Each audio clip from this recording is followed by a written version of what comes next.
ದೇವರ ಪರಿಶುದ್ಧ ನಾಮಕ್ಕೆ ಸ್ತೋತ್ರವಾಗಲಿ. ಈ ದಿನದ ದೇವರ ವಾಕ್ಯ ಯೋಬನು ಬರೆದ ಗ್ರಂಥ 3ನೇ ಅಧ್ಯಾಯ 11ನೇ ವಾಕ್ಯ. ನಾನು ಹುಟ್ಟುವಾಗಲೇ ಯಾಕೆ ಸಾಯಲಿಲ್ಲ, ಗರ್ಭದಿಂದ ಬಂದಾಗಲೇ ಯಾಕೆ ಪ್ರಾಣ ಬಿಡಲಿಲ್ಲ. ಹೌದು ಪ್ರಿಯ ದೇವರ ಮಕ್ಕಳೇ, ಇವತ್ತಿನ ದೇವರ ವಾಕ್ಯದಲ್ಲಿ ನಾವು ಸ್ಪಷ್ಟವಾಗಿ ಗಮನಿಸುತ್ತಿದ್ದೇವೆ. ಇಲ್ಲಿ ದೇವರ ವಾಕ್ಯವು ಸ್ಪಷ್ಟವಾಗಿ ಬರೆಯಲ್ಪಟ್ಟಿದೆ. ನಾನು ಹುಟ್ಟುವಾಗಲೇ ಯಾಕೆ ಸಾಯಲಿಲ್ಲ, ಗರ್ಭದಿಂದ ಬಂದಾಗಲೇ ಯಾಕೆ ಪ್ರಾಣ ಬಿಡಲಿಲ್ಲ ಎಂಬುದಾಗಿ. ಪ್ರಿಯರೇ, ಇಲ್ಲಿ ಒಂದು ಸನ್ನಿವೇಶ ನಡೆಯುವುದನ್ನ ನಾವು ಗಮನಿಸಬಹುದು. ಯೋಬನ ಜೀವಿತದಲ್ಲಿ ಆತನಿಗಿದ್ದಂತ ಆಸ್ತಿ, ಅಂತಸ್ತು, ಮನೆ, ಮಕ್ಕಳನ್ನ ಎಲ್ಲವನ್ನ ಕಳೆದುಕೊಳ್ಳುತ್ತಾನೆ.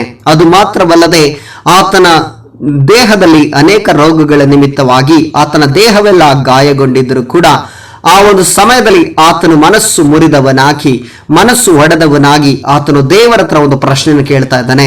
ದೇವರೇ, ನಾನು ಯಾಕೆ ಹುಟ್ಟಬೇಕಾಗಿತ್ತು ಎಂಬುದಾಗಿ, ನಾನು ಹುಟ್ಟುವಾಗಲೇ ಯಾಕೆ ಸಾಯಲಿಲ್ಲ, ಗರ್ಭದಿಂದ ಬಂದಾಗಲೇ ಯಾಕೆ ಪ್ರಾಣ ಬಿಡಲಿಲ್ಲ ಎಂಬುದಾಗಿ ಆತನು ಪ್ರಶ್ನೆಗಳನ್ನ ಕೇಳ್ತಾ ಇದ್ದಾನೆ. ಯಾಕೆಂದ್ರೆ ಆತನ ಪರಿಸ್ಥಿತಿ ಬಹಳ ಕೆಟ್ಟು ಹೋಗಿತ್ತು.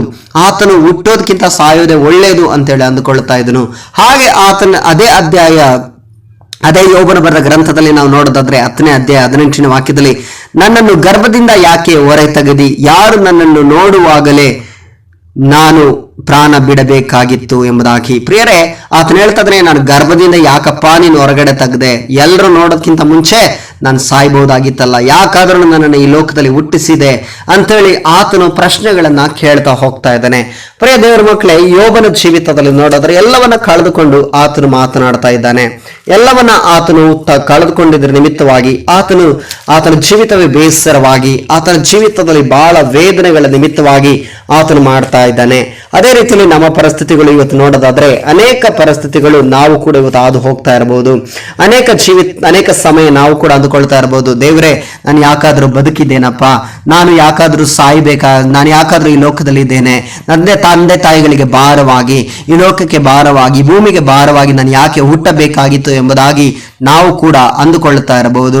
ಆದರೆ ಪ್ರಿಯ ದೇವರ ಮಕ್ಕಳೇ, ದೇವರ ವಾಕ್ಯದಲ್ಲಿ ನಾವು ಸ್ಪಷ್ಟವಾಗಿ ಗಮನಿಸ್ತಾ ಇದ್ದೇವೆ. ದೇವರ ಆತ್ಮನು ಸ್ಪಷ್ಟವಾಗಿ ಬರೆಯಲ್ಪಟ್ಟಿದೆ. ಎಸೇಕಿಯೇಲ್ ಬರೆದ ಪ್ರವಾದನೆ ಗ್ರಂಥದಲ್ಲಿ 18ನೇ ಅಧ್ಯಾಯ 32ನೇ ವಾಕ್ಯದಲ್ಲಿ ನಾವು ನೋಡೋದಾದ್ರೆ, ಇಸ್ರಾಯೇಲ್ ವಂಶದವರೇ, ನೀವು ಸಾಯಲೇಕೆ, ಸಾಯುವವರ ಸಾವಿನಲ್ಲಿ ನನಗೆ ಸಂತೋಷವಿಲ್ಲ, ತಿರುಗಿಕೊಂಡು ಬಾಳಿರಿ, ಇದು ಕರ್ತನಾದ ಯೆಹೋವನ ನುಡಿ ಎಂಬುದಾಗಿ. ಪ್ರಿಯರೇ, ನಾವು ಸಾಯುವುದು ದೇವರಿಗೆ ಇಷ್ಟವಿಲ್ಲ. ಅದರ ಬದಲಾಗಿ ದೇವರ ಕಡೆಗೆ ತಿರುಗಿಕೊಂಡು ನಾವು ಬಾಳಬೇಕೆಂಬುದಾಗಿ ಆತನ ಆಸೆ ಪಡ್ತಾ ಇದ್ದಾನೆ. ಅನೇಕ ಸಮಯ ನಾವು ಕೂಡ ಅಂದುಕೊಳ್ತಾ ಇದ್ದೇವೆ, ಯಾಕಪ್ಪ ನಾವು ಜೀವಿಸಬೇಕು, ಯಾರಿಗೋಸ್ಕರ ನಾವು ಜೀವಿಸಬೇಕು, ಯಾರು ನಮ್ಮನ್ನು ಅರ್ಥ ಮಾಡ್ಕೊಳ್ತಾ ಇಲ್ವಲ್ಲ, ಈ ಲೋಕದಲ್ಲಿರುವ ಮನುಷ್ಯರೆಲ್ಲ ನಮ್ಮನ್ನು ನೋಯಿಸ್ತಾ ಇದ್ದಾರೆ, ಎಲ್ಲರೂ ನಮ್ಮನ್ನು ಬಿಟ್ಟು ಹೋಗ್ತಾ ಇದ್ದಾರೆ, ಎಲ್ಲರೂ ನಮ್ಮನ್ನು ನೋಯಿಸುವವರೇ ಆಗಿದ್ದಾರೆ. ಅಯ್ಯೋ ದೇವರೇ, ನಾನು ಯಾರ ಹತ್ರ ನನ್ನ ಕಷ್ಟ ವೇದನೆಗಳನ್ನು ಹಂಚಿಕೊಳ್ಳಲಿ, ನನ್ನ ದುಃಖ, ನನ್ನ ಸಂಕಷ್ಟಗಳನ್ನ, ನನಗಿರೋ ಪರಿಸ್ಥಿತಿಗಳನ್ನು ಯಾರು ನೋಡ್ತಾ ಇದ್ದಾರೆ ಎಂಬುದಾಗಿ. ಪ್ರಿಯ ದೇವರ ಮಕ್ಕಳೇ, ನಾವು ಕೂಡ ಅನೇಕ ಸಮಯದಲ್ಲಿ ಕಣ್ಣೀರಿನಲ್ಲಿ ನಡೀತಾ ಇರ್ತೇವೆ. ನನ್ನ ಜೀವಿತದಲ್ಲೂ ಕೂಡ ಈ ರೀತಿಯ ಆಲೋಚನೆಗಳು ನನಗೂ ಕೂಡ ಬಂದಿದ್ದಾವೆ. ನಾನು ಯಾಕಾದ್ರೂ ಬದುಕಿದ್ದೇನೆ ಎಂಬುದಾಗಿ, ಯಾಕೆ ನಾನು ಬದುಕಬೇಕು, ಯಾರಿಗೋಸ್ಕರ ಜೀವಿಸಬೇಕೆಂಬುದಾಗಿ ಅನೇಕ ಸಮಯ ನಾನು ಕೂಡ ಆಲೋಚನೆ ಮಾಡಿದ್ದೇನೆ. ಆದ್ರೆ ಎಲ್ಲರ ಜೀವಿತದಲ್ಲಿಯೂ ಈ ಒಂದು ಪರಿಸ್ಥಿತಿಗಳು ಖಂಡಿತವಾಗಿ ಬಂದಿರ್ತದೆ. ಎಲ್ಲರೂ ಕೂಡ ಈ ಒಂದು ಆಲೋಚನೆಯನ್ನ ಮಾಡಿರ್ತೀರಾ. ಆದ್ರೆ ಪ್ರಿಯರೇ, ದೇವರ ವಾಕ್ಯದಲ್ಲಿ ಸ್ಪಷ್ಟವಾಗಿ ಗಮನಿಸ್ತಾ ಇದ್ದಾವೆ. ಎಸೇಕಿಯೇಲ್ ಬರೆದ ಪ್ರವಾದನೆ ಗ್ರಂಥದಲ್ಲಿ 18ನೇ ಅಧ್ಯಾಯ 32ನೇ ವಾಕ್ಯದಲ್ಲಿ, ಇಸ್ರಾಯೇಲ್ ವಂಶದವರೇ, ನೀವು ಸಾಯಲೇಕೆ, ಸಾಯುವವರ ಸಾವಿನಲ್ಲಿ ನನಗೆ ಸಂತೋಷವಿಲ್ಲ, ತಿರುಗಿಕೊಂಡು ಬಾಳಿರಿ, ಇದು ಕರ್ತನಾದ ಯೆಹೋವನ ನುಡಿ.